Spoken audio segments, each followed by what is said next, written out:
Bismillahirrahmanirrahim. Alhamdulillah, selamat jumpa lagi. Selamat ketemu lagi di dalam pembelajaran kimia. Nah sekalian, bagaimana kabar hari ini? Mudah-mudahan dalam keadaan sehat walafiat, tidak kurang satu apa, dan senantiasa di bawah lindungan Allah Subhanahu wa Ta'ala. Baik, pada perjumpaan kali ini kita akan membahas tentang SPU. SPU itu singkatan dari Sistem Periodik Unsur. Seperti yang sudah kita ketahui bersama bahwa unsur atau atom itu jumlahnya banyak sekali. Sampai hari ini sudah ditemukan ada 118 atom, yang 90 itu berada di alam semesta, baik di udara, di air, dan di tanah. Disiapkan oleh Allah, diciptakan Allah Subhanahu wa Ta'ala untuk kemakmuran manusia.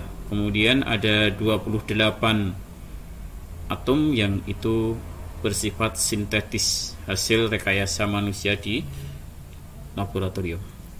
Baik, pada perjumpaan kali ini akan kita lihat, jadi dari 118 unsur itu tentunya ada tantangan tersendiri bagaimana untuk mengenalnya biar lebih paham.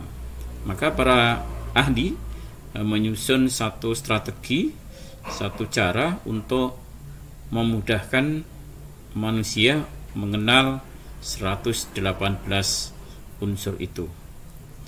Di antaranya dengan cara mengelompok-ngelompokkan dengan membuat sistem periodik. Kita lihat dari yang pertama nanti, sistem periodik unsur atau SPU. Kita akan lihat nanti perkembangan dasar pengelompokannya. Jadi masing-masing tokoh nanti memiliki dasar tersendiri. Kenapa dia mengelompokkan unsur itu? Dan ada maksud apa? Kemudian yang kedua nanti ada sistem periodik modern yang sampai hari ini kita gunakan. Baik, yang pertama, perkembangan dasar pengelompokan unsur. Yang pertama, yang paling sederhana, itu ada tokoh yang mengelompokkan 118 unsur atau atom itu dikelompokkan menjadi dua kelompok besar, yaitu kelompok logam dan kelompok non logam. Nah, apa itu logam? Tentunya dia punya sifat tersendiri antara logam dan non logam itu. Perbedaannya antara logam dan non logam itu adalah, kalau logam itu satu, mengkilap jika digosok, tapi kalau non logam tidak mengkilap. Kemudian yang kedua, pada suhu kamar umumnya berwujud padat. Ada perkecualian, ada logam yang pada suhu kamar itu bentuknya cair, yaitu merkuri atau raksa, atau disingkat dengan Hg. Kalau di non logam itu pada suhu kamar itu ada yang berwujud padat, cair, dan gas. Kemudian yang ketiga, mudah ditempa atau dibentuk. Kalau non logam sulit dibentuk karena sifatnya rapuh. Yang keempat, dia sebagai konduktor, penghantar panas yang baik atau penghantar listrik yang baik. Tapi kalau non logam itu kebanyakan penghantar panas atau listrik yang tidak baik atau bersifat isolator, kecuali ada satu non logam yang sifatnya konduktor, yaitu karbon atau C. Nah, dari 118 atom yang dikelompok-kelompokkan jadi logam dan non logam itu ternyata ada kelemahan. Kelemahannya apa? Ketika sudah dikelompokkan antara logam dan non logam, itu ada unsur-unsur yang punya sifat berbeda. Artinya dimasukkan di kelompok unsur tidak sesuai, dikelompokkan logam tidak sesuai, dikelompokkan non logam juga tidak sesuai. Maka oleh para ahli disebut dengan istilah unsur metaloid. Pengertiannya berarti apa? Unsur metaloid atau atom metaloid adalah atom-atom yang sifatnya itu diantara sifat logam dan sifat non logam. Contohnya nanti ya ada silikon ya, kalian tahu ya silikon fungsi salah satunya adalah untuk mengkilapkan lapisan cat pada mobil dan motor. Meskipun ada disalahgunakan, ini digunakan untuk mempermak tubuh ya. Artinya bagian-bagian tubuh itu bisa dipermak dengan menyuntikkan silikon cair, akan tetapi sifatnya sangat berbahaya karena bersifat karsinogenik, memicu tumbuhnya kanker. Dan sudah banyak memakan korban orang yang menggunakan silikon kemudian terkena kanker. Kemudian ada germanium atau Ge ya. Kemudian ada arsenik atau As. Ini pengelompokan yang paling sederhana. Kemudian berikutnya ada tokoh yang namanya J.W. Doberainer ya, terkenal dengan teorinya namanya triade ya. Unsur yang mempunyai sifat yang mirip dikelompokkan menjadi satu kelompok yang disebut dengan triade. Jadi Doberainer mengelompokkan dari 118 unsur yang sudah ditemukan itu dibagi menjadi 3. Satu kelompok isinya 3, maka disebut triade ya. Dasar pengelompokannya ya, itu dia katakan bahwa massa atom kedua adalah rata-rata dari massa atom pertama dan ketiga. Contohnya di sini misalkan ya ada kelompok triade Ca, Sr, Ba, kalsium, strontium dan barium. Maka nanti massa Sr ini tidak lain adalah rata-rata dari massa Ca ditambah massa Ba dibagi 2. Li, NaK juga nih ya, litium, natrium, kalium. Ini massa Na nanti tidak lain adalah masanya Li ditambah masanya K dibagi 2. Cl, Bri ini ya, ada klor, ada brom, ada yodium. Maka nanti massa Br itu tidak lain adalah massa Cl ditambah massa I dibagi 2 ya. Contohnya seperti ini ya di LiNaK. Jadi misalkan Ar atau massa Li itu 9, kemudian massa K itu adalah 37, maka ArNa atau massa dari Na tidak lain adalah ArLi, massa Li ditambah ArK atau massa K dibagi 2. Kalau kita jumlahkan maka 9 tambah 37 dibagi 2. Ini ada 46 dibagi 2 sama dengan 23. Jadi ArNa di sini sama dengan 23. Ini jadi keteraturan yang dibuat Doberainer seperti itu. Tapi tidak menutup kemungkinan masih ada kelemahannya. Apa kelemahannya? Ternyata yang disusun oleh Doberainer itu tidak bisa mewadahi seluruh unsur-unsur yang jumlahnya 118 tadi menjadi kelompok yang isinya 3. Jadi ada beberapa yang tidak bisa dimasukkan dalam kelompok itu. Artinya setelah dimasukkan itu unsur yang kedua tidak memiliki massa yang merupakan rata-rata dari massa pertama dan massa ketiga. Kemudian berkembang yang ketiga ada hukum oktav ya. Penemunya namanya A.R. Newland. Ini dari orang Inggris ya. Dia mengungkapkan dengan teori terkenal dengan istilah teori oktav ya. Oktav itu 8 ya. Apa maksudnya? Bahwa Newland itu menyusun unsur-unsur yang jumlahnya ada 118 atau atom 118 tadi dikelompokkan jadi kelompok-kelompok kecil yang satu kelompok itu isinya 8. Kalau tadi triade itu 3, kalau oktav isinya 8. Kemudian dasar penyusunan sistem oktav ini adalah kenaikan massa atom. Ya, disusun dijajar berdasarkan naiknya massa atom ya.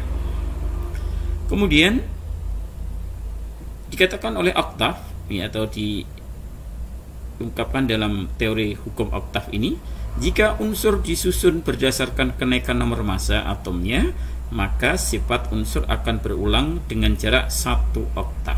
Satu oktav itu adalah 8 atom. Jadi kalau kita punya unsur 1, 2, 3, 4, 5, 6, 7, 8, maka nanti dengan penyusunan semakin ke kanan itu semakin masanya besar, maka sifatnya nanti akan berulang. Jadi untuk unsur nomor 1 akan sama dengan sifat unsur nomor 8. Berarti nanti kalau di unsur nomor 2 hitungan 1, 2, 3, 4, 5, 6, 7, 8, maka nanti unsur ke-9 akan punya sifat sama dengan unsur nomor 2. Begitu seterusnya. Tapi tetap masih ada kelemahan. Lemahnya apa? Apa yang disusun oleh Newland itu ternyata hanya mampu sampai ke atom Ca, ya, yang punya massa 40. Padahal ada jumlahnya ada 118. Jadi banyak sekali atom-atom atau unsur-unsur yang tidak bisa dimasukkan dalam kelompok oktav milik Newland ini. Kemudian seperti ini, jadi contoh yang dimiliki oleh oktav, hukum oktav Newland itu, ya. Jadi disusun 1, 2, 3, 4, 5, 6, 7, 8. Jadi dikatakan nanti unsur nomor 1 itu akan berulang sifatnya dengan unsur nomor 8. Begitu seterusnya. Kemudian pengelompokan berikutnya, ya, yang keempat, sistem periodik Mendeleev. Ini dari orang Rusia, ya. Dasar penyusunannya atau pengelompokannya ada 2, ya. Ada kenaikan nomor massa dan kemiripan sifat. Jadi dengan dasarnya nomor massa dan dasar kemiripan sifat, ya. Oleh Mendeleev, ya, dia susun hukum periodiknya, ya. Sifat-sifat unsur itu merupakan fungsi periodik dari massa atom relatifnya. Jadi masih mirip seperti yang diungkapkan oleh sebelumnya, ya, Newland tadi. Jadi dengan dijajar berdasarkan kenaikan massa atom, itu ternyata sifat-sifatnya merupakan fungsi periodik, artinya sifatnya dalam satu deretan nanti akan sama.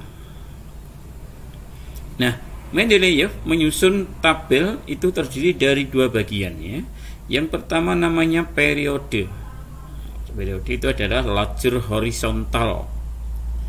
Ini diurutkan dari kiri ke kanan dengan urutan dari massa kecil ke terbesar, ya. Kemudian yang kedua ada golongan. Golongan itu berarti lajur vertikal dari atas ke bawah. Nah, oleh Mendeleev bahwa dalam satu golongan itu unsur-unsur ditata mempunyai sifat yang mirip. Jadi dalam satu golongan itu punya sifat yang mirip atau sama menurut Mendeleev. Tapi tetap masih ada kelemahannya. Kelemahannya di mana nanti? Di antaranya ada kelebihannya juga. Kelebihan dia berani mengosongkan beberapa tempat untuk mempertahankan kemiripan sifat dalam satu golongan. Kemudian yang kedua, kelebihannya meramalkan sifat unsur yang belum ditemukan. Jadi dia membuat sistem, tapi di kotak-kotak tertentu itu masih dikosongi. Dia meramalkan nanti akan ditemukan unsur baru, dan sekarang ternyata benar adanya ditemukan unsur yang bisa dimasukkan di kotak yang kosong itu. Cuma kelemahannya sistem Mendeleev, ya, banyak tempat yang kosong, jadi belum sempurna, gitu, ya. Kemudian menyalahi hukum periodik yang dibuatnya sendiri, yaitu membalik tempat TE. TE itu nomornya 128, kemudian I atau iodium itu 127. Mestinya kan I dulu baru TE, tapi dia susun TE dulu baru I, berarti apa? Urutannya terbalik, ya. Contoh tabel atau sistem yang dibuat oleh Mendeleev. Jadi ada kotak-kotak kosong ini dengan tujuan nanti akan ditemukan unsur baru, dan sekarang benar adanya. Kemudian di sini juga di tanda tanya ini menyatakan bahwa Mendeleev memprediksi nanti di sini akan ditemukan unsur-unsur yang punya sifat dan karakter yang mirip dengan unsur sebelumnya dan sesudahnya. Baik, kemudian yang kelima, Ini adalah sistem yang paling modern, ya. Sistem periodik modern. Ini penemunya namanya Henry Moseley. Henry G. Moseley. Ini awal abad 20, ya. Nah, dari dasar penyusunan yang dibuat oleh Henry Moseley itu dengan dua dasar. Yang pertama adalah kenaikan nomor atom. Yang kedua adalah kemiripan sifat. Jadi nomor massa sama kemiripan sifat. Masih sama, dia mengambil dua lajur yang dibuat oleh Mendeleev, ya. Nanti dia membuat periode dan golongan, ya. Jadi menurut Moseley nanti, ya, dia membuat atau mengelompokkan unsur dalam lajur horizontal, ya. Yang horizontal disebut dengan periode. Jumlah periode yang dibuat oleh Moseley nanti ada 7 periode. Kemudian yang lajur vertikal dari atas ke bawah itu disebut dengan golongan. Golongan nanti menurut Moseley dibagi menjadi dua, ada golongan utama, ada golongan transisi. Golongan utama itu golongan A, mulai dari 1A, 2A, 3A, 4A, 5A, 6A, 7A sampai 8A. Kemudian nanti golongan transisi atau golongan B itu dari 1B, 2B, 3B, 4B, 5B, 6B, 7B, 8B. Ya. Jadi unsur yang mempunyai sifat mirip itu disusun dalam satu golongan. Jadi dari atas ke bawah itu, dari atas ke bawah unsur disusun itu punya kemiripan sifat. Kemudian periode tadi dikatakan oleh Moseley ada 7, ya. Periode 1, 2, 3, 4, 5, 6, 7. Nanti kita lihat di sistem yang dia buat, ya. Kemudian golongan tadi, golongan ada golongan A, golongan utama 1A sampai 8A. Kemudian ada golongan transisi atau golongan B, 1B sampai 8B. Ya. Kemudian khusus untuk golongan B nanti ada 3 kolom, ya. Ada 3 kolom tersendiri. Tapi masih punya sifat mirip satu dengan yang lain. Dia membuat nama-nama khusus untuk golongannya nanti, ya.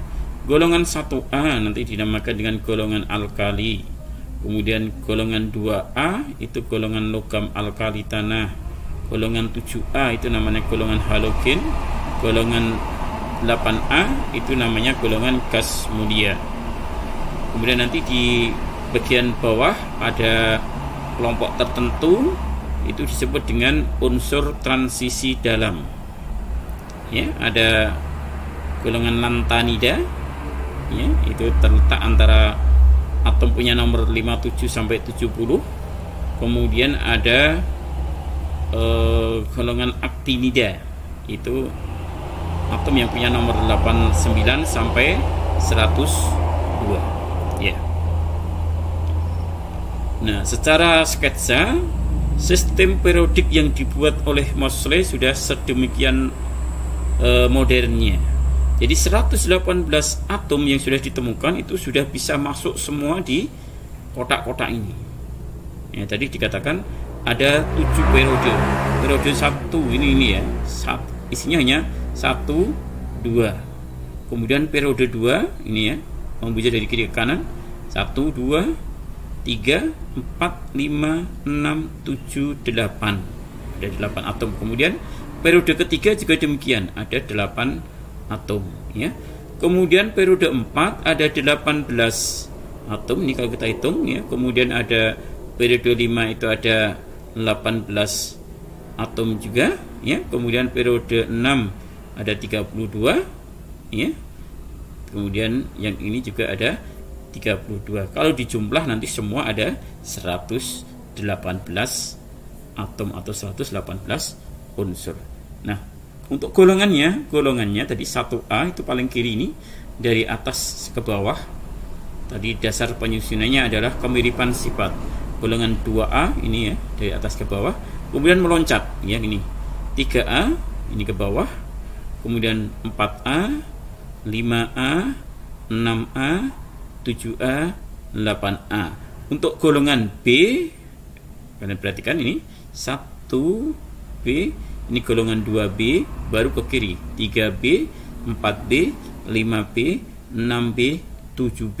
Nah, 8B ada 3 kolom. 1, 2, 3. Nah, untuk golongan yang di bawah ini tadi disebut dengan golongan lantanida dan golongan actinida. Ini sebenarnya ada di tanda ini, ya, yang putih dan yang coklat. Kenapa ini disendirikan? Karena ini punya sifat khusus. Ini pada bab berikutnya nanti disebut dengan istilah unsur radioaktif yang sifatnya nuklir, punya sifat khusus, maka nanti ada pembahasan khusus. Baik, kita lanjutkan. Sekarang ada hubungan konfigurasi elektron suatu atom dengan letak unsur dalam SPU. SPU yang dimaksud di sini adalah SPU modern, SPU miliknya Moseley. Ya.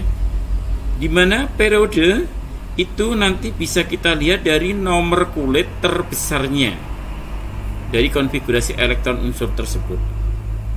Ya, kemudian untuk golongan itu bisa dilihat dari jumlah elektron valensi, ya, elektron yang terletak di kulit terluar dari konfigurasi elektron unsur tersebut.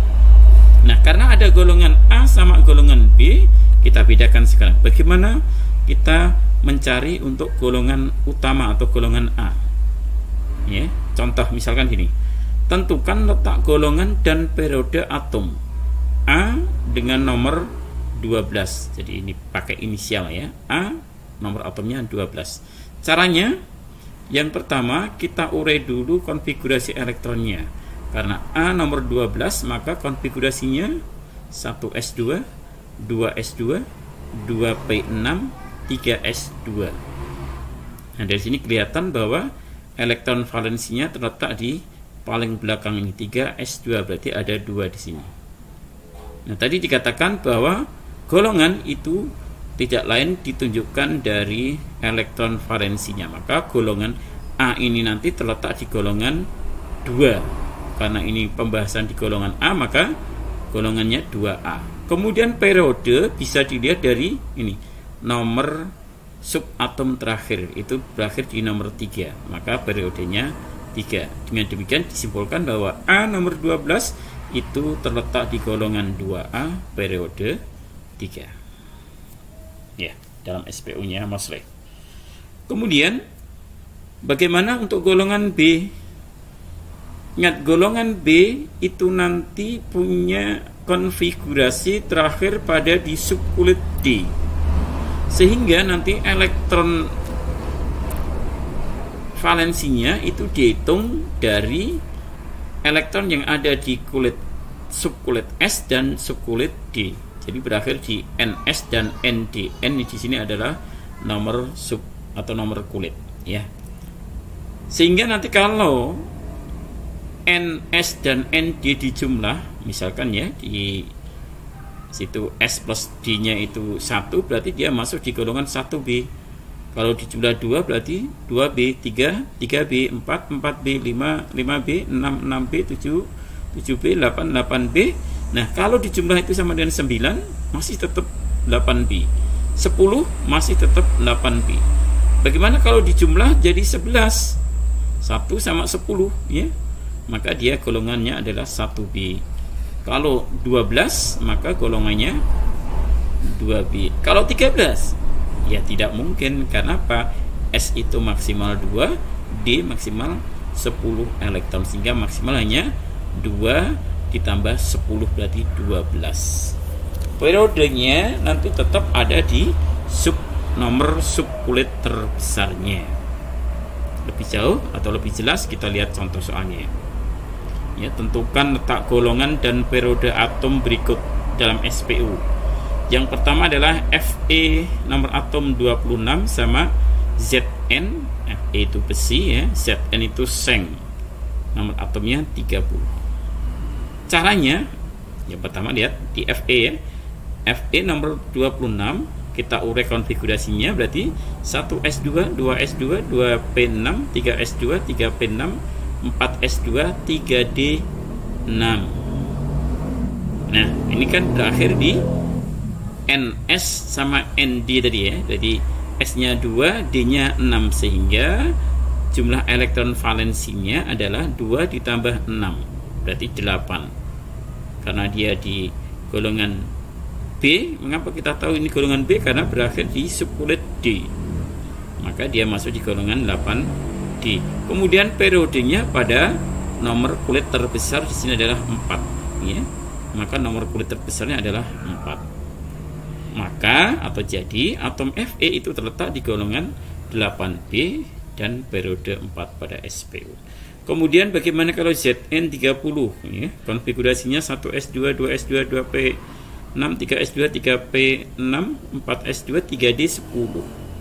Elektron valensinya dijumlah adalah 2 tambah 10, 12. Berarti masuk di golongan 2B. Sementara periodenya ada di nomor terbesar kulitnya nomor 4, berarti di periode 4, sehingga atau jadi atom Zn itu terletak pada golongan 2B dan periode 4 pada SPU. Nah, secara total ya, SPU milik Mosley itu disusun seperti ini ya. Jadi 118 atom yang sudah ditemukan itu sudah termuat di dalam satu tabel SPU. Jadi ya, 1A itu H mulai hidrogen, Li litium, Na natrium, K kalium, Rb rubidium, Cs cesium, Fr francium. Ya. Kemudian Be nomor 2A ini ya. Be beryllium, Mg magnesium, Ca kalsium, Sr strontium, Pa barium, Ra radium. Untuk lebih jelasnya kalian bisa membeli tabel SPU ini, dijual di toko-toko buku terdekat dengan harga yang murah ya, hanya cukup 1.000 atau 2.000 rupiah. Nanti sudah memuat daftar seluruh atom dan nama sampai spesifikasinya. Itu yang bisa saya sampaikan untuk pertemuan kali ini. Mudah-mudahan ada lebih jelas ya, ada penambahan ilmu lebih jelas sehingga bisa memahami apa yang dimaksud dengan SPU atau materi pada kesempatan kali ini. Jangan lupa nanti tugasnya silahkan dikerjakan untuk penilaian sebagai nilai harian. Demikian dari saya akhiri dulu. Akhirul kalam. Assalamualaikum warahmatullahi wabarakatuh.